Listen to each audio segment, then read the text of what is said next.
નમસ્કાર મિત્રો. આજે આપની સમક્ષ મારે એક નવા વિષય ઉપર વાત કરવી છે. નવો વિષય એટલા માટે કહું છું કે દર વખતે હું જે વાત કરું છું એના કરતાં આ વિષય છે એ કંઈક જુદો છે. વાત કરવી છે એ આજે મને શબ્દસૃષ્ટિનો અંક પ્રાપ્ત થયો છે અને આ શબ્દસૃષ્ટિના અંકની અંદર હું જોતો હતો, એના પાના ઉથલાવતો હતો અને એનું અંદર મટીરિયલ્સ છે એ જોતો હતો. એમાં અનુક્રમણિકા આપ્યા છે. અનુક્રમણિકામાં એક બાબત મને બહુ જ સ્પર્શી જાય અને એ છે એ મુલાકાત. આ મુલાકાત છે એ આની અંદર પ્રગટ થઈ છે અને એ મુલાકાત વિશે મારે આજે વાત કરવી છે. આ મુલાકાત કોની છે અને કોને લીધી છે એના વિશે વાત કરવી છે. પેજ નંબર 40 થી માંડીને પેજ નંબર 53 સુધી આટલા લગભગ 13 પાનામાં આ મુલાકાત છે વિસ્તરી છે અને અહીંયા આગળ પ્રગટ થઈ છે. તેમ છતાંય ત્યાં આગળ છેલ્લે પણ ક્રમશઃ લખ્યું છે, એટલે હજુ પણ એનો પછીનો ભાગ છે એ બીજા કોઈ અંકમાં આવશે એવી અપેક્ષા છે. પણ હાલ મારે અત્યારે જે અહીંયા આગળ મુલાકાત પ્રગટ થઈ છે એના વિશે વાત કરવી છે. મુલાકાત છે એ રામ મોરી સાથે મુલાકાત, એવું એનું શીર્ષક છે. રામ મોરીનું નામ આપ સૌએ સાંભળ્યું છે. રામ મોરીનું નામ છે એ આમ તો અત્યારે સાહિત્ય જગતમાં ખાસ કરીને બધાને જાણીતું છે. અને રામ મોરીનો થોડો પરિચય આપું તો વધારે પરિચય તો આની અંદર મુલાકાતની અંદર આપેલો જ છે, પણ રામ મોરીની સાથે મારે બહુ વધારે મુલાકાત થઈ નથી. ક્યારેય પણ હું એમની સાથે સાહિત્યને લગતી અથવા તો સર્જનને લગતી મેં ક્યારેય એમની સાથે વાત કરી નથી. માત્ર 2-1 વખત હું એમને હાય હેલો પૂરતો મળ્યો છું. એકવાર કેસીજીની અંદર એક પ્રોગ્રામ હતો, ત્યાં આગળ અમે થોડી વાર મળેલા અને ત્યાર પછી પહેલા એકવાર હું સાહિત્ય અકાદમીમાં મહામાત્ર તરીકે હતો, ગુજરાત સાહિત્ય અકાદમીમાં, ત્યારે એકવાર થોડી વાર હાય હેલો કરેલું અને મળેલા. એ સિવાય હું રામ મોરીને ક્યારેય મળ્યો નથી અને એમની સાથે મારે બહુ વધારે વાતચીત થઈ નથી. પરંતુ રામ મોરીને મેં સાંભળ્યા છે. રામ મોરીના ઘણા બધા વિડીયો મેં જોયા છે, વિડીયોની અંદર સાંભળ્યા છે, કેસીજીની અંદર એકવાર સાંભળ્યા છે. એ મને ગમે છે એક વ્યક્તિ તરીકે, એક વાર્તાકાર તરીકે, એક સર્જક તરીકે, એક સ્ક્રિપ્ટ રાઇટર તરીકે અને ખાસ કરીને વક્તા તરીકે. આ બધા પાસા એ રામ મોરીના છે અને એ બધા પાસા છે એ એમના આ એક મુલાકાતની અંદર એ પ્રગટ થાય છે. આપણને જોવા મળે છે કે એ બધા પાસા છે એ કઈ રીતે ઉપસી આવે છે, એની અંદર કયા કયા પરિબળોએ ભાગ ભજવો છે, એમને જુદા જુદા પરિબળોએ કઈ રીતે ઘડ્યા છે. તો એ બધી વાત છે એ અહીંયા આગળ આ રામ મોરી સાથેની એક મુલાકાત છે એની અંદર કરી છે. ખાસ હું અભિનંદન અને શુભેચ્છા પાઠવું છું શરીફાબેન વીજળીવાળાને, કારણ કે શરીફાબેન છે એમને આ રામ મોરીની મુલાકાત છે એ લીધી છે અને શરીફાબેનની આ જે મુલાકાત છે રામ મોરી સાથેની, એ મુલાકાત છે એ અહીંયા આગળ પ્રગટ થઈ છે. એટલે શરીફાબેનને પણ અભિનંદન અને શુભેચ્છાઓ. તો રામ મોરી સાથેની જે મુલાકાત છે એની વાત જ આપણે કરીએ, કારણ કે એની અંદર રામ મોરીના બધા જ પાસાઓ છે એ અહીંયા આગળ ઉપસી આવે છે અને પ્રગટ થાય છે. એને આપણે વ્યક્તિ તરીકે જોઈએ, એને આપણે સર્જક તરીકે જોઈએ, એને આપણે વાર્તાકાર તરીકે જોઈએ કે સ્ક્રિપ્ટ રાઇટર તરીકે જોઈએ અથવા તો વક્તા તરીકે જોઈએ, તો આ બધા પાસાઓ છે એ રામ મોરીના એ આ એક મુલાકાતની અંદર પ્રગટ થતા આપણને જોવા મળે છે. ઘણી બધી વાત રામ મોરીએ અહીંયા આગળ કરી છે, પોતાના જીવન વિશેની, પોતાના સર્જન વિશેની તમામ બાબતો છે એ ઝીણવટપૂર્વક રામ મોરીએ અહીંયા આગળ દિલથી, એ દિલ ખોલીને એમ કહી શકાય કે અહીંયા વાત કરી છે. અને શરીફાબેને પણ પૂરેપૂરો રામનો કયાસ કાઢ્યો હોય એવું લાગે છે કે એના જે કોઈ પાસાઓ છે રામના, એ રામના પાસાઓને અહીંયા પ્રગટ કરવા એ અહીંયા આગળ શરીફાબેને પ્રયત્ન કર્યો છે. અને આમ ઘણા લોકોને રામ મોરી વિશે જાણવાની ખૂબ જ ઉત્કંઠા હોય છે, ઘણી બધી તાલાવેલી હોય છે, કેટલીક જિજ્ઞાસાઓ હોય છે. એમ તો રામ મોરીને ઘણીવાર આવા બધા પ્રશ્નો પણ થતા હોય છે અને એના જવાબો રામ મોરી પોતાની રીતે આપતા હોય છે. પણ અહીંયા પણ શરીફાબેન વીજળીવાળાએ જે એમને પ્રશ્નો કર્યા છે અને એ પ્રશ્નોના ઉત્તરો રામ મોરીએ કઈ રીતે આપ્યા છે અને કેવી રીતે આપ્યા છે અને એમાંથી પોતાનું વ્યક્તિત્વ, પોતાનું સર્જકત્વ એ કઈ રીતે પ્રગટ થાય છે એ આપણે જોઈ શકીએ છીએ. તો આપણે સીધા આવીએ હવે રામ મોરી સાથેની એક મુલાકાતમાં. શીર્ષક જ એનું છે કે રામ મોરી સાથે મુલાકાત, અને એના મુલાકાત લેનાર છે શરીફાબેન વીજળીવાળા છે. શરૂઆતમાં નાનો એવો એક પેરેગ્રાફ આપ્યો છે શરીફાબેન વીજળીવાળાએ. એમાં કહે છે, આ મોટાભાગની આ મુલાકાત છે એ હું તમને વાંચીને જ સંભળાવીશ, કારણ કે રામ મોરીના શબ્દોમાં અને શરીફાબેને જે પ્રશ્નો પૂછ્યા છે એ જ પ્રશ્નો અને એ જ ઉત્તરો જે રામ મોરીએ આપ્યા છે એ જ તમારી સમક્ષ હું મૂકવાનો પ્રયત્ન કરીશ એમના જ શબ્દોમાં. મને આશા છે કે આપ સૌને ગમશે અને છેલ્લે સુધી સાંભળજો, કારણ કે મજા આવશે. અને બહુ સરસ એવા પ્રશ્નો કર્યા છે અને એના રામ મોરીએ બહુ સરસ વ્યવસ્થિત અને દિલ ખોલીને એના ઉત્તરો આપ્યા છે. તો મજા આવે એવી આ એક મુલાકાત છે અને એટલા માટે થઈને મને આ વાંચવાનું, એનું પઠન કરવાનું, એનું રીડિંગ કરવાનું મન થયું છે. અને એ પઠન કરીને ઘણા લોકોને કદાચ વાંચવાનો કંટાળો આવતો હોય અથવા શબ્દ સૃષ્ટિનો અંક ન પણ મળતો હોય, ન મળ્યો હોય, પણ રામ મોરી વિશે જાણવાની ઈચ્છા હોય તો આ મુલાકાત સાંભળીને એ જાણી શકે છે. વાંચવું ના હોય તો સાંભળી પણ શકે. એટલા માટે થઈને આ વિડીયો બનાવું છું. વિડીયો છેક સુધી સાંભળજો. બહુ મોટો થઈ જશે એ પણ મને ખબર છે, કારણ કે ઘણા બધા પાના છે અને એ પાના ભરીને છે. એટલા માટે થઈને એ બધી વાત કરવાની છે જેમાંથી રામનું આખું વ્યક્તિત્વ અને એનું સર્જકત્વ પ્રગટ થાય છે. એટલા માટે થઈને આ હું વાંચી રહ્યો છું.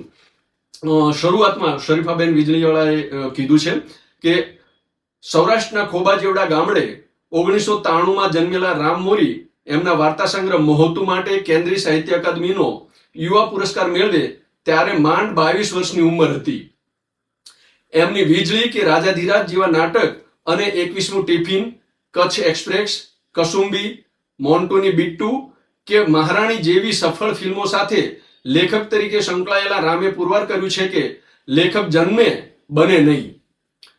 નવજીવન પ્રકાશન સાથે સંકળાયેલા રામ જ્યારે કોઈ વક્તા કે પુસ્તકનો પરિચય આપતા હોય ત્યારે એ પરિચય પાછળનો એમનો અભ્યાસ જોઈ શકાય. વાર્તા લેખન કે પટકથા લેખનની વાતો એટલી સહજતાથી કરે છે. વિદ્યાર્થીઓ સાથે કે એના 30-32 વર્ષના હોવા વિશે શંકા જાગે. બહુ ઓછા લોકો સ્પર્શે એવા વિષય પર બારીમાં આખું આકાશ નામે નવલકથા દ્વારા એમના સર્જક વિત્તનો પરિચય આપનાર રામ મોરી સાથેની વાતચીતમાં વાચકોને રસ પડશે એવી આશા સાથે. હવે અહીંથી પ્રશ્નોત્તરી શરૂ થાય છે. શરીફાબેન છે એ પ્રશ્ન પૂછે છે. પ્રશ્ન છે, આપનો જન્મ ક્યાં અને ક્યારે, જન્મસ્થળ, ઘર કુટુંબ અને ત્યાંના માહોલ વિશે જરા કહેશો. એ માહોલે તમને શું આપ્યું? હવે રામ મોરી છે એ ઉત્તર આપે છે એનો. મારો જન્મ ભાવનગર જિલ્લાના શિહોર શહેરની ભૂતા સરકારી હોસ્પિટલમાં થયો. મહાસુદ 11 અને મંગળવાર, વર્ષ 1993 અને ફેબ્રુઆરી મહિનાની 2જી તારીખ, રાતના 10:45નો સમય. હું મારી બાનું પહેલું બાળક એટલે ગોહિલવાડી રિવાજ પ્રમાણે મોસાળમાં જન્મ. મારું વતન પાલીતાણા તાલુકાનું લાખાવડ ગામ. રજાવળ અને શેત્રુંજી નદીના કાંઠે ડુંગરીઓના છાંયે તળેલું તળનું નાનકડું ગામ. 100 ઘર અને 1000 લોકોની વસ્તારી. પશુપાલન અને ખેતીવાડી સાથે જોડાયેલું ગામ. મારું ઘર એ આખો મોરી ડેલો. મારા પરદાદા મઘાભાઈ મોરીએ ડુંગરની ધાર ખોદી ખોદીને ખોરડા રચાવ્યા. મારા દાદા કેશરભાઈ મોરીએ 8 ઓરડા, વચ્ચે મોટી ફળી અને આવવા જવા માટે મોટા ડેલા એવું ઘર બંધાવ્યું. 25 થી 30 જણાની વસ્તારી વાળો અમારો મોરી ડેલો. અમારા ખોરડે એક સાથે 5 પેઢી ધબકતી. મારા પરદાદા મઘાભાઈ મોરીએ 125 વર્ષનું આયખું ભોગવેલું. એ વખતે મારા મોટા બાપુના દીકરા કરણભાઈના ઘરે અનિરુદ્ધ, એ રીતે મારા ભત્રીજા અનિરુદ્ધને દાદાના ખોળામાં રમવાનું સૌભાગ્ય મળેલું. મારા દાદાને 6 બહેનો. અમારી એ 6 ફઈઓ ગુજરાતના અલગ અલગ ક્ષેત્રમાં સાસરીએ. મારા બાપુને 2 બહેનો અને અમારા કાકા બાપુની 6 દીકરીઓ એટલે મીઠી કોયલ કાબરોથી મલબતો અમારો ડેલો. બહેન દીકરીઓનો પડ્યો બોલ ઝીલવાનો, એમનું મન ન દુભાય એનું ધ્યાન રાખવાનું. એ આવે તો સરભરા સત્કારમાં ઓટ ના આવે એવી પરંપરા નાનપણથી જોતો આવ્યો છું. હું જે સમાજમાંથી આવું છું એ કારડિયા રાજપૂત સમાજ છે અને મારા ગામમાં મોટા ભાગે આ સમાજની વસ્તારી. મારી આસપાસના ગામડામાં ને સગાવાલાઓના ઘરે જતો ત્યારે સ્ત્રીઓની સ્થિતિ જોતો એનાથી મારા ડેલાની પરિસ્થિતિ સાવ જુદી હતી. અમારા ઘરમાં પુરુષ વર્ગ ભેંસ દોવાનું, છાણ વાસીદા કરવાનું, પથારી પાથરીને સંકેલવાનું, શાકભાજી સમારવાનું વગેરે કામો એટલી સહજતાથી કરતા જાણે એ તો આમ જ હોય અને કરવાનું જ હોય ને. બધા ભાંડરડાઓમાં આ સમજ કેળવાય. જ્યારે ઘરની બહાર બીજા ઘરોમાં આ વાતને લિંગ સાથે જે સહજ ભાવે જોડી દેવાતી કે આ તો બાયુના કામ, ભાઈડાઓથી ના થાય, એ વાતની મને બહુ નવાઈ લાગતી. મને ઘરકામ શીખવતી બા પણ કાયમ સહજ રહી, પણ મારા મનમાં પ્રશ્ન ફેણ માંડતો કે તો બીજા છોકરા કેમ નથી કરતા આ બધું.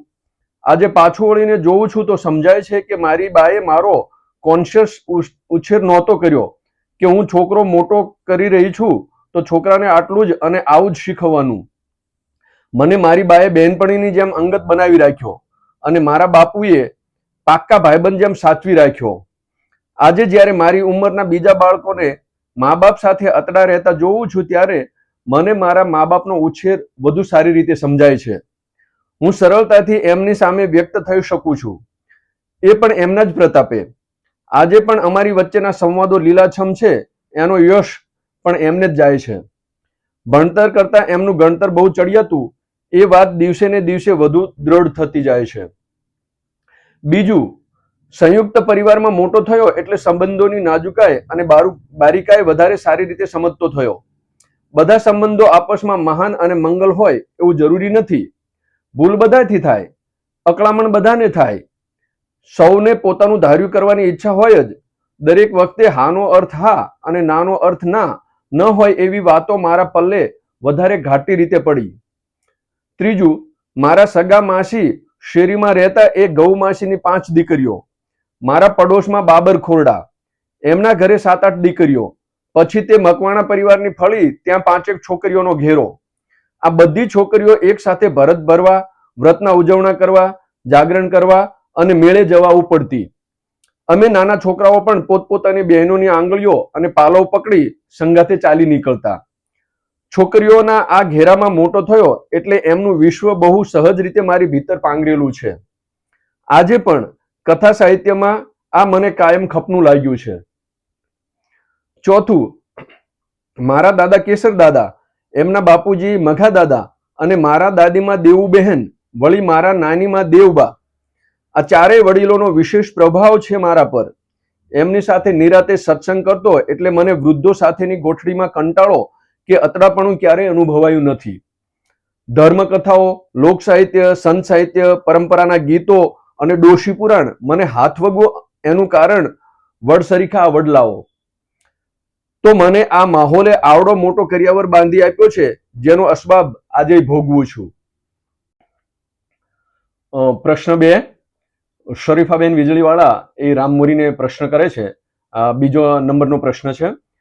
એમાં પ્રશ્ન કરતા કહે છે કે ઘર, નિશાળ, ગામ કઈ જગ્યા એવી હતી જેણે તમને વાંચતા કર્યા? તમે સહજ રીતે વાત માંડી શકો છો, અસ્ખલિત બોલી શકો છો. આ ગુણ કેળવાયો એ પાછળના પરિબળો કયા? બાળપણમાં સંઘર્ષો કર્યા, આર્થિક કે સામાજિક? હવે એનો જવાબ છે એ રામમોરી આપે છે. રામ કહે છે, ભણવા બેઠો એવી ઉંમરે મોસાળ મોટા સુરકામાં ફૂલ પાંદડીનો સેટ પહેલી વાર જોયો. નવું વાંચતા શીખેલો. ફૂલ પાંદડીની નાની નાની પુસ્તિકાઓ જેમાં ચિત્રો સાથે જોડકણા હોય કે ડુંગર ઉપર ડોશી, એને ત્યાં આવ્યા જોશી. એ ફૂલ પાંદડીનો સેટ હું મોસાળથી મારા ઘરે થેલામાં નાખીને લઈ આવેલો. મારા મામાના દીકરા ઇન્દ્રજીતનો એ સેટ હતો, પણ મેં ચોરી લીધેલો. એ સેટ થકી મને વાંચનનું ઘેલું લાગ્યું. એમાં રહેલા ચિત્રોએ અને રંગોએ મને ચકડોળે ચડાવ્યો. નિશાળની લાઇબ્રેરીમાંથી અમર ચિત્રકથાઓના સેટ સુધી પહોંચ્યો. એ આખો સેટ ફરીને અનેક વાર વાંચ્યો. એમાં દોરેલા ચિત્રો અને કથાઓ થકી દુનિયા મને વધુ રંગીન લાગતી. મારા પ્રાથમિક શાળાના શિક્ષક જોરસંગભાઈ ચૌહાણ, તેઓ સ્વાધ્યાયી. એમના પ્રતાપે બાળ સંસ્કાર કેન્દ્રમાં જતો થયો. અહીં ગીતાજી અને ત્રિકાળ સંધ્યા સમજતો થયો. મારા એ માસ્તર અને આચાર્ય રજનીભાઈ વ્યાસ પ્રહલાદ, ધ્રુવ, નચિકેતા, આરુણી જેવા પાત્રોની કથાઓ કહેતા. એમાં તો વધુ મજા પડતી. જોડાક્ષરો વાંચતો થયો એટલે મારા કેસર દાદા મારા માટે પુરાણો લઈને આવતા ગામમાંથી. હું મોટેથી આ પુરાણો વાંચતો. દાદાના મિત્રો જાદવ મોરી, ધુસા દાદા મકવાણા, ભાવસંગભાઈ ચૌહાણ પુરાણો સાંભળવા આવતા. બીજા વડીલો અને માજીઓ પણ જોડાતા. આ રીતે નાનપણમાં જ વાલ્મીકી રામાયણ, તુલસીદાસ રચિત રામચરિત માનસ, મહાભારત, દેવી ભાગવત, શ્રીમદ ભાગવત, શિવપુરાણ, હરિવંશ પુરાણ, પદ્મપુરાણ, ગણેશ પુરાણ અને બીજા ગ્રંથો વાંચતો ગયો. આ બધી કથાઓ મારા ચિત્તમાં ઘૂંટાતી રહી. હું 4થું 5મું ભણતું બાળક. 9-10 વર્ષની ઉંમરે ધર્મ અને ભગવાન તો ઠીક, પણ મારા માટે આ બધી કથાઓ અદ્ભુત લાંબી વાર્તાઓ હતી. આ વાંચનનો ફાયદો એ થયો કે મારી યાદ શક્તિ વિકસી. મને બધું કંઠસ્થ થવા લાગ્યું. ગામના લોકોને નવાઈ લાગતી. મને ચોકમાં અને શેરીમાં ઉભો રાખી લોકો રામાયણની ચોપાએ પ્રસંગો પૂછતા અને હું ગાવા લાગતો. કથા કહેવા બેસી જતો. દાદાની આંગળી ઝાલી દૂર દૂર ગામડામાં અજવાળી બીજના ભજનોમાં જતો. આખી રાત ભજનો ગવાતા. દરેક ભજન પછી ગાનાર જણ અને સાંભળનારાઓ ગુરુમુખી ભજનની એક એક કડીનો વિચાર વિસ્તાર કરતા. આ રીતે કવિ શું કહેવા માંગે છે એ વાત તો મારા મનમાં કમળનું પુષ્પ ખીલે એમ ખીલવા લાગી. હું ભજન, ધોળ, પદ, પ્રભાતિયા, થાળ અને પરંપરાના બીજા ગીતો ગાતો થયો. ડાયરામાં સાધુ સંતો અને સત્સંગીઓની આગળ બોલતો ખીલતો થયો. પુરાણોની કથાઓની ચર્ચાઓ કરતો. શાળામાં શનિવારની બાળ સભામાં વાર્તાઓ કહેતો થયો. સમૂહમાં બોલવાનો અભ્યાસ વધ્યો એમ એમ આત્મવિશ્વાસનો કિલ્લો રચાતો ગયો. લોકોએ મુગ્ધ ભાવે સાંભળતા જોતો ત્યારે કથા કથનમાં જાદુ તો છે એ વાત વધારે સારી રીતે સમજાતી ગઈ. એ કાળે મનમાં એવી ગાંઠ બંધાણી હશે કે જીવનમાં આ જ કરવું, પણ આ એટલે શું એવી સમજ નહોતી. એ કાળે અમારા પંથકમાં દુધાળા નામનું ગામ, ત્યાં એક સંત પરંપરાની જગ્યા. આ જગ્યાના કોઈ મહંતે મને ભજનમાં ગાતો અને વાતો કરતા જોયો તો એમણે ગાદીપતિ કે શિષ્ય માટે મારા દાદા પાસેથી મને માંગી લીધો. દાદાએ કહેલું કે આ નિર્ણય એની જનેતાનો, મારી પાસે આ અધિકાર નથી. સરવાળે ઘરમાં રીતસરનો ભૂકંપ આવ્યો. બા રડી, ઘરના ડરી ગયા. દાદા તો કોઈ વચન આપીને આવ્યા પણ નહોતા. ગામના લોકો અને કુટુંબના મોભીઓ દાદાને ઠપકો આપવા લાગ્યા કે કેસર, તું આ છોકરાની જિંદગી બગાડશ, તું આ છોરાને ક્યાંયનો નહીં રાખે. કોઈ જ અપરાધ વગર દાદા ચૂપ થઈ ગયા. આજે જે જગ્યાએ છું એમાં દાદાનું બહુ મોટું પ્રદાન. સદનસીબે એ સુખ દાદા જોઈને ગયા કે એમણે મારો ભાવ બગાડ્યો નહીં, સુધાર્યો હતો. લેખનમાંથી પહેલી વાર કમાયો ત્યારે એ પૈસા દાદાના હાથમાં આપીને મેં કહેલું કે દાદા આ તમારા પ્રતાપે. ગામની નિશાળમાંથી મારું ભણતર પૂરું થયું અને મને હોસ્ટેલમાં મૂકી દેવાનું નક્કી થયું. નાનપણના સંઘર્ષોમાં એકમાત્ર દુષ્કાળ યાદ છે કે પાણી નહોતું, ખેતર સુકાયેલા, ભેંસ ગાયો છોડી મૂકવા પડેલા, રૂપાળું ગામ ઝાંખું બનેલું એ સ્મરણમાં છે. બા બાપુ સાથે ખાળિયા ખોદવા, ચેકડેમ બાંધવા દાડીએ જતા એ સમય ભૂલાતો નથી. નાનકડી કથરોટમાં ખાળિયાની ધૂળ ભરી ટેકરા માથે નાખવા જતો. બા બાપુ સાથે ટ્રેક્ટરમાં બેસી કામ શોધવા નીકળેલા. કામ ન મળતું તો બાપુ અડધો રોટલો ખાતા અને બા નાનકાના માથે હાથ મૂકી નિશાસો નાખતા એ ચહેરો નથી ભૂલ્યો. ત્યારે નાનીમાં દેવબા અમને બંને ભાઈઓને મોસાળમાં લઈ ગયા. મારો ભાઈ આકાશ તો ખૂબ નાનો. માવતર અને ઘર વગર મોસાળમાં રહેવાનો એ અનુભવ મને બિલકુલ યાદ છે. મારો નાનો ભાઈ આકાશ મારો હાથ પકડીને સૂતો. હું દાદાની રાહ જોતો કે ક્યારે વરસાદ આવશે ને દાદા અમને ઘરે પાછા લઈ જશે.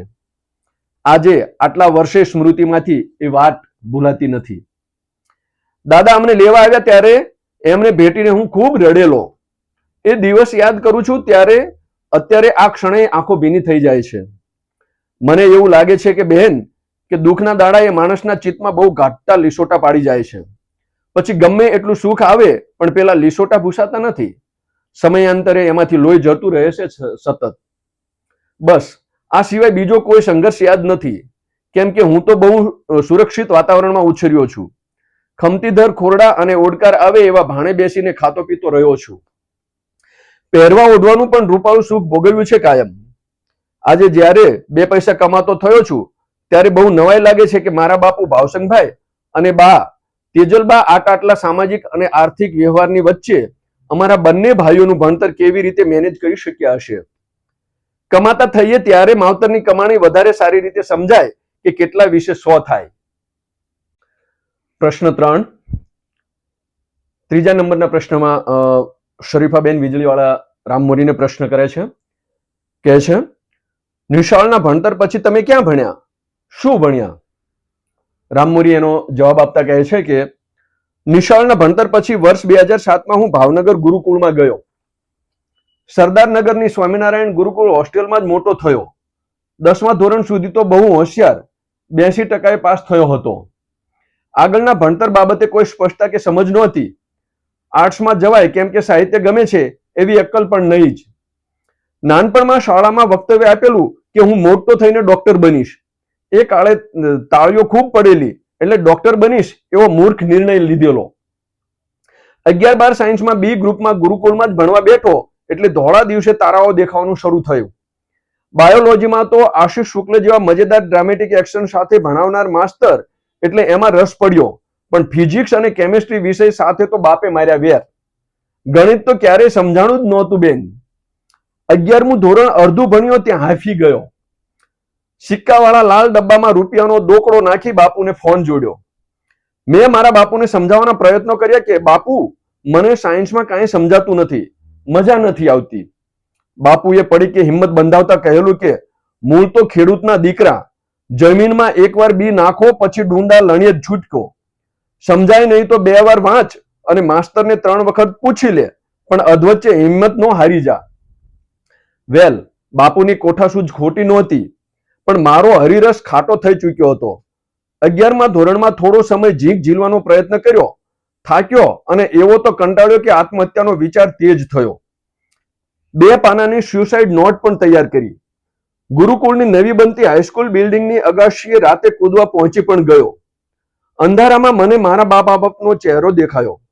મને અંદરથી ધક્કો લાગ્યો કે હું મરી જાઉં એટલા માટે તો એ લોકોએ મને અહીં ભણવા નહોતો બેસાડ્યો. મારો મૃતદેહ જોઈને એમની શું ભલે થશે. આ બધા વિચારોમાં આખા શરીરે પરસેવો વળ્યો અને હું પાછો વળ્યો. એ રાતની ઘડી અને આજનો દિવસ જીવનને એટલું ભરપૂર ચાહવા લાગ્યો છું જાણે ધરતી પર આ મારો છેલ્લો ફેરો છે. પણ બેન, સાયન્સના 2 વર્ષના કપરા કાળમાં વાંચને મને ટકાવી રાખ્યો. અભ્યાસનું વાંચન નહીં હો, સાહિત્યનું વાંચન. મળિયા, મેઘાણી, પન્નાલાલ, જોસેફ મેકવાન તરફ ઢળ્યો. એ લોકોએ જ મને સાચવી લીધો. સરવાળે 12મા ધોરણમાં ફિઝિક્સ વિષયમાં નાપાસ થયો. ફરી જૂન મહિનામાં પરીક્ષા આપી અને માંડ માંડ પાસ થયો. હોમિયોપેથીમાં એડમિશન પણ લીધું, પણ ડોક્ટર નહોતું બનવું કેમ કે ઇન્જેક્શનનો ડર. કેવો બાઘો, એવી સમજ નહોતી કે હોમિયોપેથીમાં ઇન્જેક્શન ના આવે. મારા મામાનો દીકરો ઇન્દ્રજીત ડિપ્લોમા કોર્સમાં ફેબ્રિકેશન એન્જિનિયરિંગ ભણતો હતો. હું કલુલેસ હતો તો એણે કહ્યું કે ભાણિયાભાઈ, ફેબ્રિકેશનમાં આવી જાઓ. તમને ગણિતથી ડર લાગે છે પણ આમાં બહુ વાંધો નહીં આવે. બસ આ રીતે હું ફેબ્રિકેશનમાં ગયો. જો કે એ પણ પૂરું ન કરી શક્યો.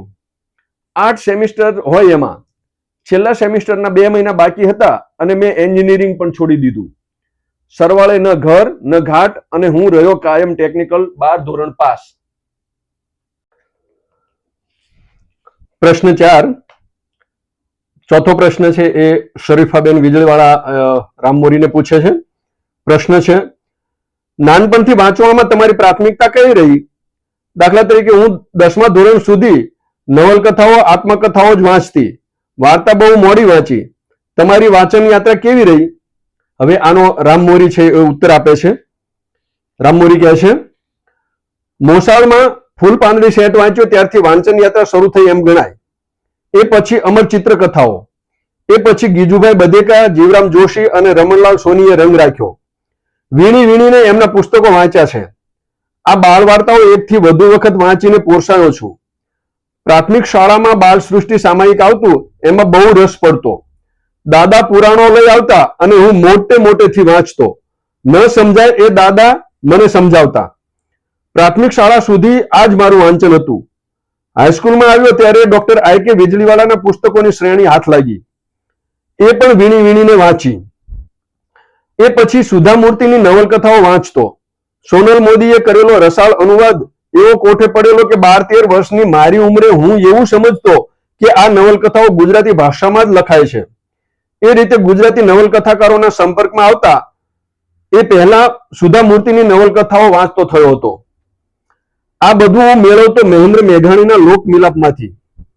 લોકમિલાપ અને મારી હોસ્ટેલ ગુરુકુળ વચ્ચે એક નાનો રોડ, એક રીતે તો પાડોશી. હું ત્યાં નિયમિત જતો. ગોપાલ મેઘાણી હોય અને કાઉન્ટર પર બેઠા હોય અરવિંદ શુક્લ મોટી દાઢીવાળા. આ જગ્યા મને ફાવી ગઈ હતી. દર મહિનાના છેલ્લા રવિવારે ગામડેથી મારા બા બાપુ હોસ્ટેલ મને મળવા આવતા. વાપરવાના પૈસા આપે અને મને પુસ્તકો ખરીદવા પૈસા પણ આપે. એ પૈસા લઈને હું લોકમિલાપ પહોંચી જાઉં. મારા બજેટ મુજબના પુસ્તકો તરફ અરવિંદ શુક્લ અને ગોપાલ મેઘાણી મને દોરતા ગયા અને હું ગુજરાતી સાહિત્યની ઉત્તમ કૃતિઓ તરફ વળ્યો. લોકમિલાત ઉપરાંત જયંત મેઘાણીના પ્રસારનો મારા પર બહુ મોટો પ્રભાવ હતો.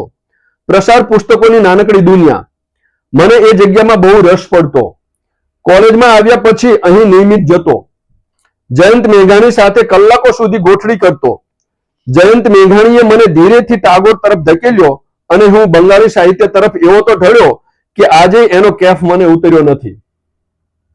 ગુજરાતી ભાષામાં લખતા નવલકથા સાહિત્યમાં મેં સૌથી પહેલી વાંચી હતી એ નવલકથા હતી વર્ષા ડાલજાની નવલકથા અણસાર. વર્ષ 2008 અને 9મું ધોરણ ભણતો હું. આ નવલકથાનો મારા પર બહુ મોટો પ્રભાવ રહ્યો હતો. એ પછી મારા માસિયાઈ બનેવી પંકજ ચૌહાણ પાસેથી 10મા ધોરણના વેકેશનમાં વાંચવા મળી ચુનીલાલ મડિયાની 2 ભાગની નવલકથા લીલુડી ધરતી, રજનીકુમાર પંડ્યાની નવલકથા કુંતી, જોસેફ મેકવાનની નવલકથા મારી પરણેતર, દિલીપ રાણપુરાની નવલકથા મીરાની રહી મહેક. આ બધી કૃતિઓ મારી હાઈસ્કૂલ પૂરી થઈ ત્યાં સુધીમાં મારા સુધી પહોંચી અને આ કૃતિઓની મારા માનસ પર બહુ ઊંડી અસરો આટલા વર્ષે ઘૂસાતી નથી. ટૂંકી વાર્તાઓ તો હું ધોરણ 11-12 માં આવ્યો ત્યાં સુધી મારા સુધી પહોંચી નહોતી. મને બરાબર યાદ છે કે વર્ષ 2010માં મેં માય ડિયર જયુનો વાર્તા સંગ્રહ જીવ વાંચ્યો હતો. એ કદાચ પહેલો વાર્તા સંગ્રહ જે આખો વાંચ્યો હોય. એ પછી તો વાર્તા મેળામાં હું આમથી તેમ રમતો રહ્યો. ચુનીલાલ મડિયા, જયચંદ મેઘાણી, ઉમાશંકર જોશી, ઈશ્વર પેટલીકર, પન્નાલાલ પટેલ, જયંત ખત્રી, ધૂમકેતુ, સુંદરમ, સરોજ પાઠક, રાવી પાઠક, હિમાંશુ શેલત, માય ડિયર જયુ, વિનેશ અંતાણી, કિરીટ દુધા, જયેન્દ્ર પટેલ અને નવનીત જાનીના વાર્તા વિશ્વમાં આજ દિન સુધી તરતો રહ્યો. હવે પ્રશ્ન 5 છે. પ્રશ્ન 5 શરીફાબેન એ પૂછે છે, વાર્તા લખતા આવડશે એવો વિશ્વાસ તમારી અંદર કઈ ઉંમરે જાગ્યો? વાર્તાઓ વાંચીને કે એ પહેલા? તમારી પેઢીમાં તમે અભિમન્યુ, સાગર, આનંદ વગેરે વાર્તા લખતા પહેલા વાર્તા વાંચીને બેઠા હતા, એ વાંચનથી ફાયદો થયો? હવે આનો જવાબ છે એ રામમોરી આપે છે. રામમોરી કહે છે, વર્ષ 2008માં હું જ્યારે 9મું ભણતો ત્યારે રાજ કપૂરની ફિલ્મ પ્રેમ રોગની અસરમાં બિચારો ડોક્ટર નામની વાર્તા લખી હતી. એ પછી વર્ષ 2009માં ડોક્ટર આઈ.કે. વીજળીવાળા લિખિત મોતીચારો સિરીઝના પ્રભાવમાં વિદેશી બેકગ્રાઉન્ડની કલ્પના સાથે અંકલ ટોમ નામની વાર્તા લખી હતી. 10મા ધોરણના વેકેશનમાં મડિયાની નવલકથા લીલુડી ધરતી વાંચી હતી. એ અસરમાં શેત્રુંજીને કાંઠે નામની નવલકથા લખવાની શરૂ કરી દીધી. 3-4 પ્રકરણો લખ્યા પણ ખરા, પરંતુ સરવાળે મારી લેખન ગાડી અટકી ગઈ. હું જ્યારે 9મું ભણતો ત્યારે વર્ષ 2008માં અમારી હાઈસ્કૂલ સરદારનગર ભાવનગર ગુરુકુળમાં પુસ્તક યાત્રા આવેલી. એ સમયે જીવનમાં મેં પહેલી વાર જીવતા લેખકો જોયેલા. ત્યાં સુધી એક સમજ એવી કેળવાયેલી હતી કે લેખકો ગુજરી જાય પછી જ એ લેખક કહેવાય. પાઠ્યપુસ્તકમાં વાર્તા, કવિતા, નાટક અને નિબંધ આવતા ત્યારે એ લખનારા જણના જન્મ મૃત્યુના વર્ષોના આધારે એની ઉંમર ગણવી એ મારો ગમતો ટાસ્ક હતો. આ પુસ્તક યાત્રા અંતર્ગત ઋષિ કવિ રાજેન્દ્ર શુક્લ અને માય ડિયર જયુ આ 2 સર્જકો અમારે ત્યાં પધારેલા. માય ડિયર જયુ એટલે કે જયંતીલાલ રતિલાલ ગોહિલ, એમની વાર્તા છગડો 10મા ધોરણ પાઠ્યપુસ્તકમાં આવતી એટલે આખું ગુજરાત એમનું ચાહક. ગીલાનો છકડો બધાને કંઠસ્થ. હું સ્ટેજ પર પાણી આપવા ગયો ત્યારે જે રીતે એમને ટગર ટગર જોતો હતો એ જોઈને એમણે મારી આંખોમાં જોઈને પોતાની લાક્ષણિક શૈલીમાં કહ્યું હતું કે છકડો વાર્તા વાંચી લાગે છે. મેં એમની ઓટોગ્રાફ લીધો અને સરનામું માંગ્યું. સદનસીબે મેં સાચવી રાખેલું. પેલી મડિયાની અસરમાં મેં જે નવલકથા લખવાનું શરૂ કરેલું એ અટકેલી નવલકથા લઈને લગભગ 2 વર્ષે હું એમને મળવા ગયો. એક આખો કલાક હું બોલ કરતો રહ્યો અને ભાવનગરમાં પોતાના હિંચકે ઝૂલતા જયું મને સાંભળતા રહ્યા. મેં એમને મારા મનમાં ઉગેલા કાચા કુંવારા પ્રશ્નો કર્યા હતા કે આટલા બધા પાત્રોને એક સાથે કેવી રીતે ન્યાય આપી શકાય નવલકથામાં? લખતી વખતે કેવી રીતે ખબર પડે કે અહીં પ્રકરણ પૂરું કરવાનું છે? પોતાની દાઢી ખંજવાળીને એમણે જવાબ આપ્યો હતો કે સમય બધું શીખવાડશે, જો તમારી શીખવાની દાનત હશે તો. તને બીજું કોઈ નહીં, વાંચન બધા જ જવાબ આપશે જો ટકી જશો તો.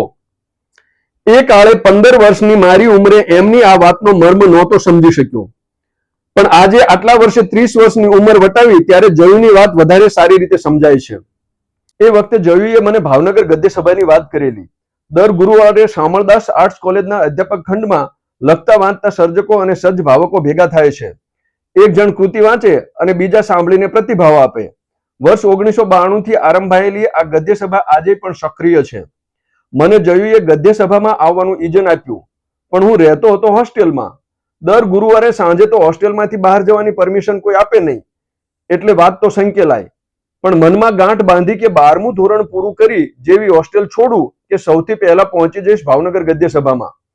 વર્ષ 2012માં હોસ્ટેલ પૂરી થઈ અને કોલેજમાં દાખલ થયો કે પહોંચી ગયો ભાવનગર ગદ્ય સભામાં. માય ડિયર જયુ, અજય ઓઝા, નીતિન ત્રિવેદી, મહેન્દ્રસિંહ પરમાર, જિગ્નેશ જાની, શક્તિસિંહ પરમાર, નટવર વ્યાસ, કલ્પના જીતેન્દ્ર અને બીજા અનેક વાર્તા રસિકોની બેઠક. ભાવનગર ગદ્ય સભાએ મારા લેખનમાં એક ક્રિએટિવ વર્કશોપની ગરજ સારી હતી. લેખનમાં રહેલી કચાશ વિશે તો ચર્ચા થાય જ, પણ આ ગદ્યને હજુ વધારે સશક્ત કેવી રીતે બનાવી શકાય એ શક્યતાઓ વિશે પણ વિગતે વાતો થતી. એક નવોદિત માટે તો આ આખી વાત જ જાણે માનો ખોળો. મારી શરૂઆતની વાર્તાઓ જે મેં જગતથી સંતાડીને રાખી છે એ કાચી વાર્તાઓ લઈને હું ગદ્ય સભામાં જતો. મારી નબળી વાર્તાઓનો સબળી રીતે સાચવીને ગદ્ય સભાએ મને ઉત્તમ લેખન કોને કહેવાય એના ઉદાહરણો તરફ દોર્યો. અહીં એ વાત ખાસ નોંધું છું કે મારી નબળી વાર્તાઓ ઉત્તમ છે એવો વહેમ મારી અંદર આ મિત્રોએ ક્યારેય પાંગરવા ન દીધો. ગુજરાતી ભાષાના ઉત્તમ નવલકથાકારો, વાર્તાકારો અને નિબંધકારો જ્યારે જ્યારે ભાવનગર આવતા ત્યારે ગદ્ય સભાની મુલાકાત અચૂક લેતા. એ રીતે નવોદિત તરીકે મને આ બધા સર્જકો સાથે પ્રત્યક્ષ સંપર્ક થયો. અજય ઓઝા, જિગ્નેશ જાની અને નીતિન ત્રિવેદી તો કલાકો સુધીના મારા બફાટો એવી રીતે સહન કરતા જાણે શેક્સપિયર બોલી રહ્યા છે. આજે પાછું વળીને જોઉં તો સમજાય છે કે આ મિત્રોએ મને એની હથેળીમાં રાખ્યો હતો. ઉઘડવાની, વિકસવાની અને ઉડવાની હામ બીડી આપી. શરૂઆતની વાર્તાઓ દિશાહીન હતી. મને નામજોગ યાદ છે: શકુંતલા, બેસણું, a great proposal, will you marry to my daddy, તરણ. હું રીતસરનો વાર્તા બાબતે ભટકતો હતો, પણ ઉત્તમ વાર્તાઓનું વાંચન તો ચાલતું જ હતું. વચ્ચે બોલિવૂડની ફિલ્મી દુનિયાને ધ્યાનમાં રાખીને લાઇટ્સ, કેમેરા અને એક્શન નામની નવલકથા લખવાની પણ શરૂ કરેલી. આજે હસવું આવે છે કે વર્ષ 2012-13માં તો ફિલ્મનો સેટ કોને કહેવાય એની છાંટોય અક્કલ નહોતી અને કેમેરાની આગળ પાછળની દુનિયા વિશે લખવાનું શરૂ કરેલું. અને ધીમે ધીમે આ 5 સર્જકોએ મારી ડંફાશિયા મારતી ચેતનાને ઝાલી. ચુનીલાલ મડિયા, માય ડિયર જયુ, કિરીટ દુધાત, મહેન્દ્રસિંહ પરમાર અને શક્તિસિંહ પરમાર. આ 5 વાર્તાકારોની વાર્તાઓએ મને અચાનક ભાન કરાવ્યું કે જે શોધવા હું જગતના ચોકમાં નીકળ્યો છું એ તો મારા ઘર આંગણે, મારા ફળિયામાં, મારી શેરીઓમાં અને મારા પાદરમાં છે. આ કથાઓ તો મારા બાળપણમાં છે, મારી અંદર દ્રશ્યો લઈને બેઠી છે. અભ્યાસીઓને હું કાયમ કહું છું કે મારી વાર્તાઓને જો ઓપરેશન થિયેટરના બીસાને પાથરી છરી ચપ્પુ લઈ તમે સરખી રીતે કાપો તો અંદરથી ઉપર મેં ગણાવેલા આ 5 સર્જકો હોંકારો આપશે કાયમ. અને મારા ધ્યાને આવ્યું સુજો સાફો. સુરેશ જોશી સાહિત્ય ફોરમ. ગુજરાતી ભાષાના ઉત્તમ વાર્તાકારો અહીં આ ફોરમમાં ભેગા થાય અને 2 દિવસ સાથે રહીને વાર્તાઓની ચર્ચા થાય. સુમન શાહના પ્રમુખ સ્થાને આ ફોરમ વર્ષોથી કાર્યરત. ગુજરાતના અલગ અલગ સ્થળોએ આમંત્રિત વાર્તાકારો મળે અને 2 દિવસ સૌ સાથે રહે. ગોઠવાયેલા ક્રમ અનુસાર એક જણ છે એ વાર્તા વાંચે અને બાકીના લોકો સાંભળે. પછી એ વાર્તા વિશે વિગતે ચર્ચા થાય. નવો સવો કાચા હૃદયનો વાર્તાકાર લખતો બંધ થઈ જાય અને વધુ સજાગ રહીને વાર્તા ઘૂંટતો થાય એવો ઉપક્રમ. વાર્તાકાર ડાયાભાઈ પટેલ માસૂમ થકી મને આ ફોરમમાં પ્રવેશ મળ્યો. વર્ષ 2013માં શામળાજી ખાતે ભાવનગરના વાર્તાકાર મિત્રો સાથે હું પણ ગયો અને મેં મારી બેસનું વાર્તા વાંચી. સુજો સાફો થકી હું ગુજરાતી ભાષાના ઉત્તમ વાર્તાકારો સાથે સીધા સંપર્કમાં આવ્યો. સુમન શાહ, અજીત ઠાકોર, મણિલાલ હ પટેલ, મોહન પરમાર, દલપત ચૌહાણ, મનોહર ત્રિવેદી, કિરીટ દુધાત, નવનીત જાની, સંજય ચૌહાણ, દશરથ પરમાર, પ્રભુદાસ પટેલ, કંદર દેસાઈ, દિવાન ઠાકોર, વિપુલ વ્યાસ, જિગ્નેશ બ્રહ્મભટ્ટ, વિજય સોની, જયશ્રી જોશી, રાજેન્દ્ર પટેલ, છાયા ત્રિવેદી, લતા હિરાણી, ઉષા ઉપાધ્યાય, સાગર શાહ, અજય સોની અને અભિમન્યુ આચાર્ય.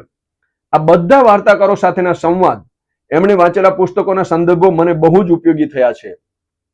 મારી 21મું ટિફિન, મહોતું, બળતરા, બાજુ, નાઈ, હવડ, પોપડી, ગરમાળો, ગુલમોહર અને ખખડતું બસ સ્ટોપ એ તો છે જ એવા અને હેલ્લો ભાનુમતી જેવી વાર્તાઓ અહીં વંચાય છે અને પોખાય છે. આજે વિચારું છું સમજાય છે. જો વાંચન હોય તો તમારી સાથે ચર્ચા કરનાર જણને મોકળું મેદાન દેખાય તમારી અંદર. પૂર્વ સૂર્યોએ કરેલા કામમાંથી પસાર થવાનો સૌથી મોટો ફાયદો એ છે કે નવા જણની અંદર અહંકાર ફેણ માંડીને ન બેસે ક્યારેય કે એણે કોઈ મોટી ધાડ મારી છે આ લખીને. વાંચનનો એક આડકતરો ફાયદો એ પણ છે કે ઉત્તમ શું છે એની સમજ બહુ જલ્દી વિકસે છે. ભીતર એટલે આપણે કરેલું નબળું કામ છાવરવાની આપણે વૃત્તિ ઉગે એ પહેલા જ આથમી જાય. વધુ સારા લેખન માટેનું ઈજન મળે એ તો સીધો નફો છે. પ્રશ્ન નંબર 6 છે. એમાં પ્રશ્ન પૂછે છે, તમે બહુ નાની ઉંમરે ટીવી શ્રેણી લખવા તરફ વળ્યા. તમે આરંભે કઈ ટીવી શ્રેણી લખી, હિન્દી કે ગુજરાતી? એ તરફ વળ્યા એ માટેનું કારણ કયું? હવે અહીંયા રામ મોરી છે એ જવાબ આપે છે. રામ મોરી કહે છે, વર્ષ 2015 TV9 ગુજરાતી ન્યૂઝ ચેનલ માટે ભક્તિ નામની ટીવી શ્રેણી લખી. ભારતીય મંદિરો અને ઉત્સવો વિશેનો ટીવી શો, 1500 થી વધુ એપિસોડ માટે લેખન અને રિસર્ચ વર્ક કર્યું. ભક્તિ મારો પહેલો ટીવી શો હતો. એ પછી દૂરદર્શન માટે ગ્રાહક સુરક્ષાના નિયમોને સમજાવતી હાસ્ય ટીવી શ્રેણી જયંતિ જાગૃતિ.com લખી. એ પછી કલર્સ ગુજરાતી માટે ગુજરાતી મંદિરોની ગાથાઓ વિશેનો શો ધર્મથી ગુજરાતી લખ્યો. જીવનનો પહેલો ફિક્શન ટીવી શો લખ્યો કલર્સ ગુજરાતી ચેનલ માટે દીકરી વાલનો દરિયો. 700 એપિસોડ લખ્યા. એ પછી કલર્સ માટે બાલિકા વધુ અને રૂપ મર્દ કા નયા સ્વરૂપ જેવા હિન્દી શોઝ લખ્યા. ટીવી મને નાનપણથી બહુ ગમતું. લાંબી વાર્તાઓ અને દરેક વખતે નવા એપિસોડની રાહ જોવામાં એક નશો અનુભવાતો. મારી આસપાસ જે સ્ત્રીઓ અને છોકરીઓનું ટોળું હતું એ આ ટીવી શોની વાર્તાઓ અને કિરદારો વિશે એટલી ગંભીર ચર્ચાઓ કરતું જાણે એ એક આખું વાસ્તવ જગત જુદું હોય. ટીવી સિરિયલની વાર્તામાં બદલાતા ટ્રેકની અસરો દિવસો સુધી સંવાદોમાં પડઘાતી મેં સાંભળી છે. એ રીતે ટીવી મને કાયમ વન્ડરલેન્ડ લાગતું ને એ અહોભાવ આજે ઓસર્યો નથી. મારો લખેલો પહેલો ટીવી શો મારા નામ સાથે આ બધી સ્ત્રીઓએ જોયો ત્યારે જીવનમાં એક બહુ મહત્વનો મુકામ પ્રાપ્ત કર્યાનો શાશ્વત હરખ છાતીમાં બંધાયો. સિનેમા, મોબાઈલ, રીલ્સ અને સોશિયલ મીડિયાથી દૂર ટેલિવિઝનનો આ પ્રભાવ મારા ચિત્તમાં અકબંધ છે. એ તરફ ગયો એનું કારણ પણ પેલી મારી ગમતી બધી આંખોમાં મારા લખેલા ટીવી શો જોતી વખતે મીઠો અહોભાવ છલકાય કે આપણી હારે નહોતો રમતો ઓલો મોરી ડેલાવાળો રામલો, ઢીંગલા પોત્યા નહોતા રમતા આપણે? હા, ઈવડો ઈ એને લખી છે આ સિરિયલ. મસ્તીનું છે નહીં? બસ આ કારણે એ તરફ વળ્યો. પ્રશ્ન 7. શરીફાબેન પ્રશ્ન કરે છે રામને, ટીવી શ્રેણીના લેખને તમને ફિલ્મોની પટકથા સંવાદ લખવામાં મદદ કરી કે એ બંને સાવ જુદી સજ્જતા માંગે? હવે એનો જવાબ છે એ રામ આપે છે. રામ મોરી કહે છે, એક ચતુર જવાબ તો એવો હોય કે ના બેન, બંને વચ્ચે ખૂબ અંતર છે. ટીવી અને ફિલ્મ બંને વચ્ચે કશું સામ્ય નથી. પણ ના, આ જવાબ સાવ સાચો નથી. ટીવી હોય કે ફિલ્મ, અંતે તો આ બંને સ્ક્રીન રાઇટિંગ અને માસિયાઈ બહેનો જેવો સીધો સંબંધ છે.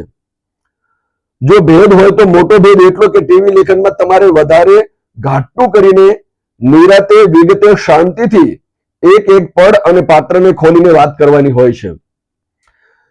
જ્યારે સિનેમાની વાત એનાથી વિપરીત, મુખર ન ચાલે લેખનમાં.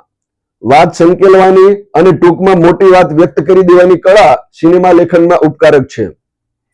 જો કોઈ સ્ક્રીન રાઇટર સારા અને ઉત્તમ પુસ્તકો વાંચતો હોય અને સાહિત્ય સાથે સશક્ત અનુબંધ હોય તો બંને કળામાં એને ફાવટ જલ્દી આવે.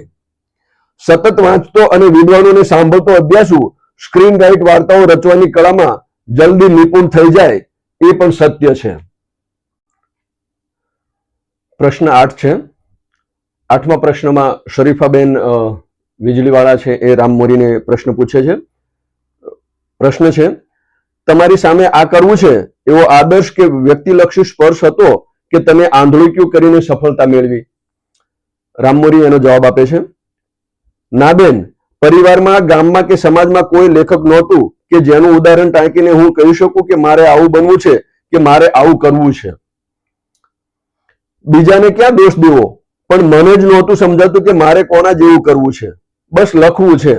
લખવા સિવાય બીજું કશું આવડતું નતું ને આવડશે નહીં. એ વધારે ઘાટી રીતે હું બહુ કાચી ઉંમરે સમજાઈ ગયું હતું. એક સત્ય તો સમજાયું વધતી ઉંમર સાથે કે માત્ર લખીને ટકવું હોય તો કોઈ એક સ્વરૂપમાં લખીને આજીવિકા રળી શકાય નહીં. આપણે લેખક છીએ એ કંઈ આપણા પરિવારનો વાંક નથી.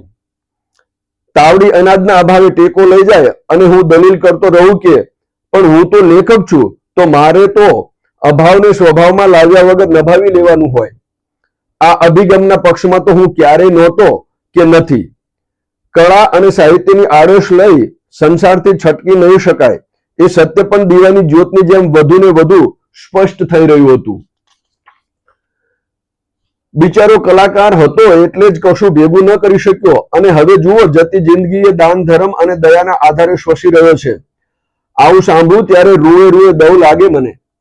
દયાપાત્ર હોવું એ પણ જીવતા મુવા જેવી સ્થિતિ એવું ખેડૂતના દીકરા તરીકે ગળથુથીમાં વસી ગયેલું. સમય સાથે એવું સમજાયું કે આપણી કરોડરજ્જુ એ આપણા હાથની વાત. મને બરાબર યાદ છે એ વર્ષ 2013-14 જ્યારે મેં નક્કી કર્યું કે વાંચન લેખન સિવાય બીજી કોઈ આવડત નથી તો હવે આના થકી જ સક્ષમ બનું. જો માત્ર એક સ્વરૂપમાં લખીને આજીવિકા નહીં રેડી શકાય તો બીજા સ્વરૂપોમાં સમજ વિકસાવું. નાણામાં કળા શોધવા કરતા કળામાં નાણું શોધવું. એ રીતે માત્ર વાર્તા લખતો આ જણ ધીરે ધીરે documentary writing, advertisement, content writing, radio writing, screen writing, television, નાટક અને ફિલ્મ લેખન સુધીનો અનુભવ અને આવડત કેળવતો થયો. આજ સુધી મારા કેસમાં હું કૂદી પડ્યો છું અને પછી ડૂબી ન જાઉં એટલે તરણ કળા શીખવા હાથ પગ હલાવતો રહ્યો છું. જીવનમાં ઘણું ઘણું કામ અને નિર્ણયો આંધળુક્યા જ હતા, પણ માતા પિતાના તપ અને વડીલોના આશીર્વાદ કે મને મારી કારકિર્દી અને જીવનમાં ઉત્તમ લોકો જ મળ્યા છે. એવા લોકો જેને મારી પ્રગતિમાં રસ હતો, જેને મારામાં રસ હતો, આ બધાએ મને ઉચકીને આગળ મૂક્યો છે. મારામાં બહુ બધા લોકોનું ફેઇથ ઇન્વેસ્ટમેન્ટ છે. સફળતા નિષ્ફળતા અંગે તો એવું શીખ્યું કે તમારે તમારો હરખ અને ઉપલબ્ધિ વહેંચવી હોય અને આસપાસ કોઈ ન હોય તો એ સફળતા નથી જ. સૌભાગ્યવશ મારી પાસે એ મિત્રો, સ્વજનો અને ખમતીધર કુટુંબ છે જે મારી નાનામાં નાની ઉપલબ્ધિને પણ રાજા ભોજનું રાજ તિલક માને છે. હવે પ્રશ્ન 9 છે. 9મા નંબરનો પ્રશ્ન છે એ શરીફાબેન રામને કરે છે. તમે ટીવી અને ફિલ્મ થકી નાટક તરફ વળ્યા. વીજળી અને રાજા ધીરાજ થકી તમે ખૂબ નામ કમાયા. આ કેવી રીતે શક્ય બન્યું? એ લોકોએ સંપર્ક કર્યો કે તમે ચેનલ સુધી પહોંચ્યા? રામ મોરી જવાબ આપે છે. એ કહે છે, અમારા ફિલ્ડમાં તો એવું કહેવાય છે બેન કે કામને કામ ખેંચી લાવે છે. વર્ષ 2020માં મેં એક ગુજરાતી ફિલ્મ લખી હતી, મારા પપ્પા સુપર હીરો. એ ફિલ્મમાં અભિનય બેન્કર લીડ રોલમાં હતા.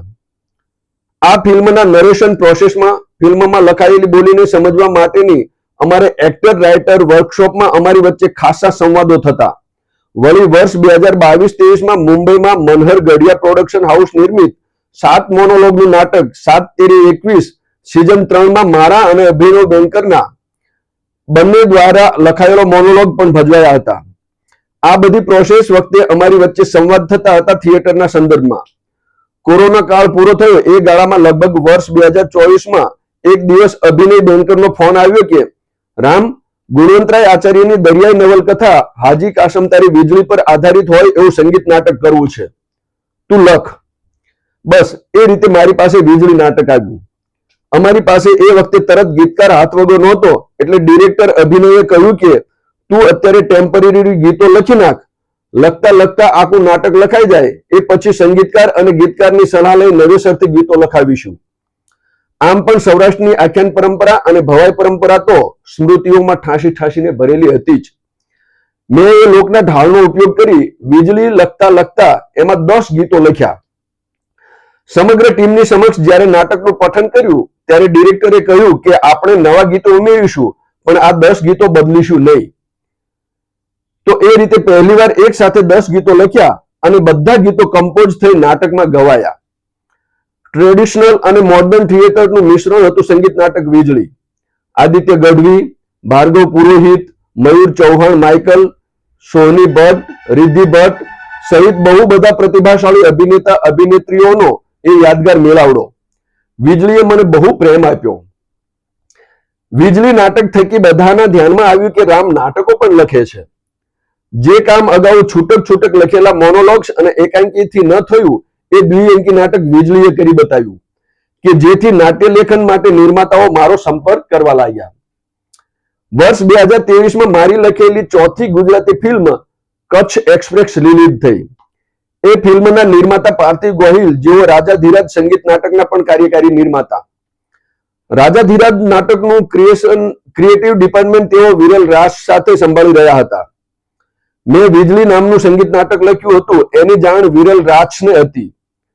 જ્યારે રાજાધીરાજના લેખન અને રિસર્ચની વાત આવી ત્યારે આ બંને મિત્રોએ મને ફોન કરી જાણ કરી કે શ્રી કૃષ્ણના જીવન અને લીલા પર આધારિત હોય એ એક મેગા મ્યુઝિકલ સંગીત નાટક બનાવી રહ્યા છીએ. અમારી પાસે અલગ અલગ લેખકોના નામ છે, એમાંનું એક નામ તારું પણ છે.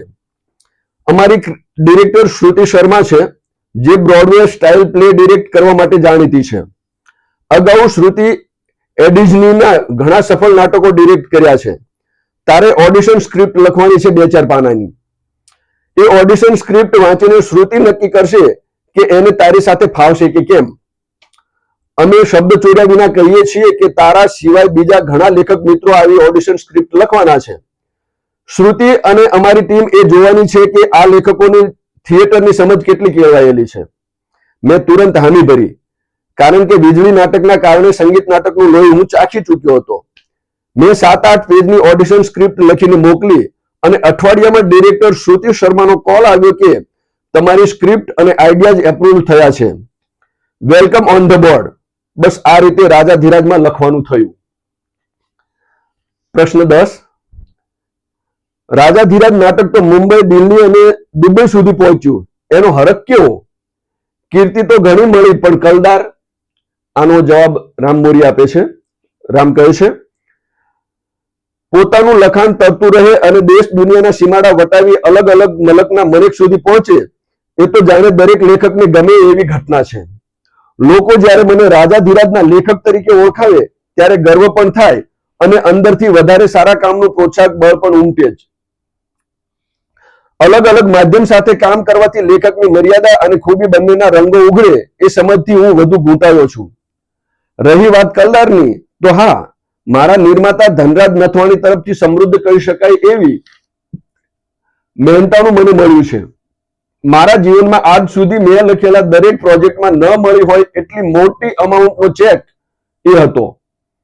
2-3 વર્ષ સુધી હું કશું જ ન કરું અને નિરાંતે પગ લાંબા કરીને ઘરે બેસી શકું તો પણ જીવનમાં આર્થિક ભારણ ઊભું ન થાય એવી હેન્ડસમ અમાઉન્ટ નીમ ટ્રી પ્રોડક્શન હાઉસે મને ચૂકવી છે.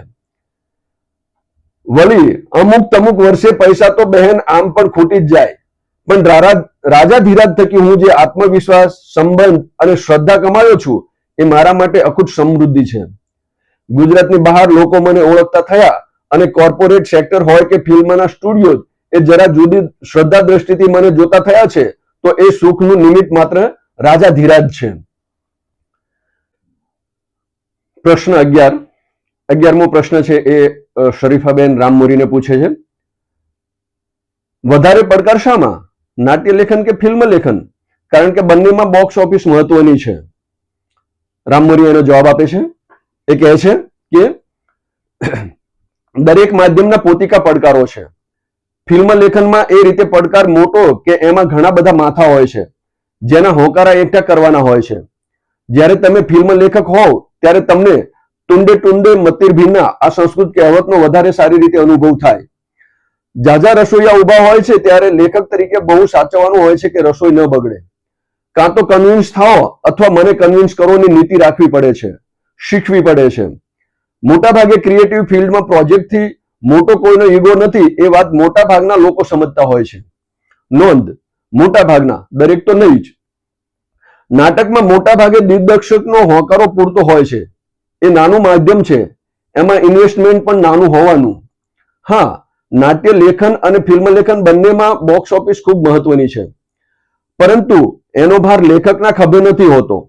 ફિલ્મ કે નાટક જો કમાણી નથી કરતું તો એનું ઠીકરું લેખક પર મોટા ભાગે એટલે નથી ફૂટતું કેમ કે દિગ્દર્શક ના એપ્રુવલ પછી જ નાટક ફાઇનલ ડ્રાફ્ટ માટે તૈયાર થાય છે.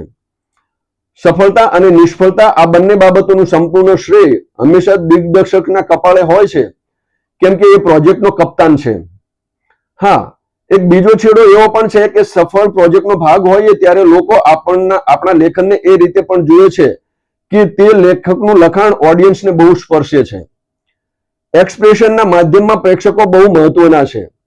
મોટાભાગે નિર્માતાઓ ઓડિયન્સને ટેકન ફોર ગ્રાન્ટેડ લઈને પ્રોજેક્ટ નથી બનાવતા. તો એ રીતે બોક્સ ઓફિસ પર અમારી પ્રોડક્ટ સફળ થાય એ લેખક તરીકે અમારા હિતની જ વાત છે પણ હાથની વાત નથી. પ્રશ્ન 12મા પ્રશ્નમાં પૂછે છે કે બહુ નાની ઉંમરે તમને તમારા વાર્તા સંગ્રહ મહોત્સવ નિમિત્તે કેન્દ્રીય સાહિત્ય અકાદમીનો યુવા પુરસ્કાર મળ્યો. આટલી નાની ઉંમરે મળતા સન્માનથી અટકી જવાય કે વધુ સારું લખવાનો પાનો ચડે. તમારી જોડે શું થયું? રામ મોરી એનો જવાબ આપે છે, મારા કેસમાં મને વધારે ને વધારે સારું લખવાનો પાનો ચડ્યો છે.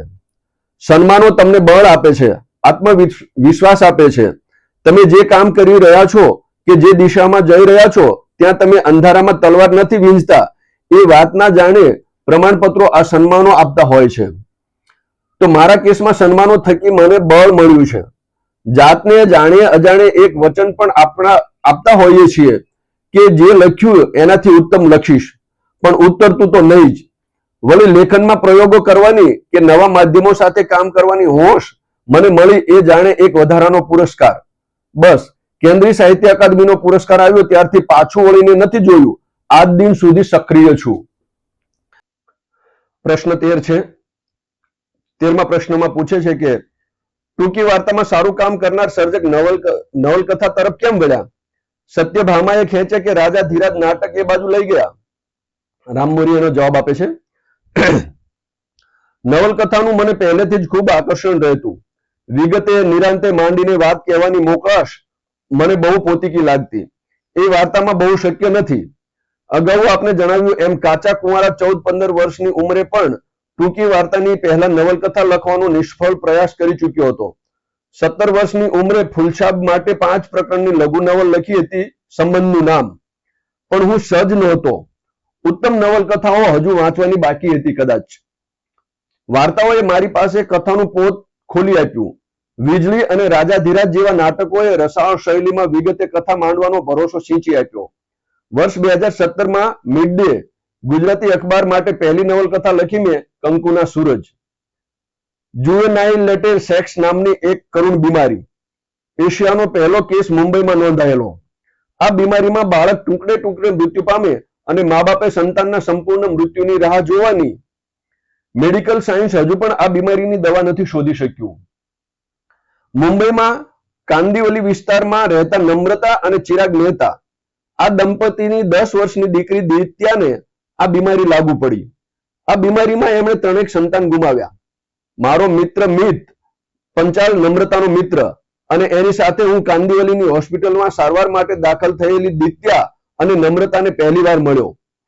એકાદ વર્ષ પછી મેં નમ્રતાનો સંપર્ક કરી વિનંતી કરી કે મારે તમારી આ સંઘર્ષ યાત્રા વિશે લખવું છે. એ દંપતીએ દરેક પ્રકારની મદદ કરવાની તૈયારી બતાવી. એક પછી એક ડોક્ટર્સને મળતો ગયો.